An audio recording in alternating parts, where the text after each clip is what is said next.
हम तो हरे दुआर हे छठी मैया नैया लगाब बेड़ा पार।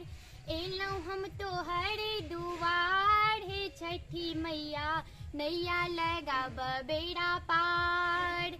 नैया लगाब बेड़ा पार हे छठी मैया नैया लगाब बेड़ा पार। नैया लगाब बेड़ा पार हे छठी मैया नैया लगाब बेड़ा पार। कोढ़िया के काया देलौ अन्हरा के नैना, कोढ़िया के काया देलौ अन्हरा के नैना। बाजी न कराए पुकार हे छठी मैया नैया लगाब बेड़ा पार। नैया लगाब बेड़ा पार हे छठी मैया नैया लगाब बेड़ा पार।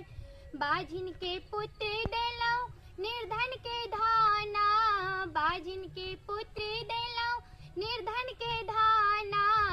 अनपढ़ कराए पुकार हे छठी मैया नैया लगाब बेड़ा पार।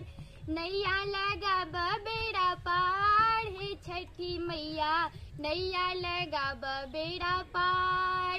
जे हो गाउल माहे पुत्र फल पाले, जे हो गाउल माहे पुत्र फल पाल।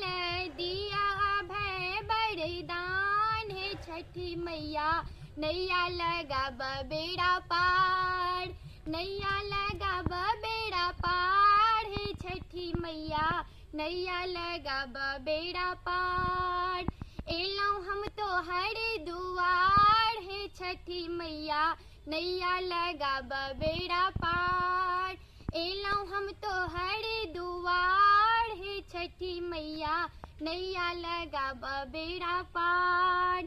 एलौ हम तो हरे दुआर हे छठी मैया नैया लगाब बेड़ा पार। नैया लगाब बेड़ा पार हे छठी मैया नैया लगाब बेड़ा पार। हम मानसी झा अहाँ सब गोटे के प्रणाम करै छी और आइ हम छठ के गीत सुनेलहुँ हैं। नीक लागत तो लाइक करब, कमेंट करब और संतोष गुप्ता के यूट्यूब चैनल के सब्सक्राइब करब और वीडियो के शेयर जरूर करब। जय मिथिला, जय मैथिली।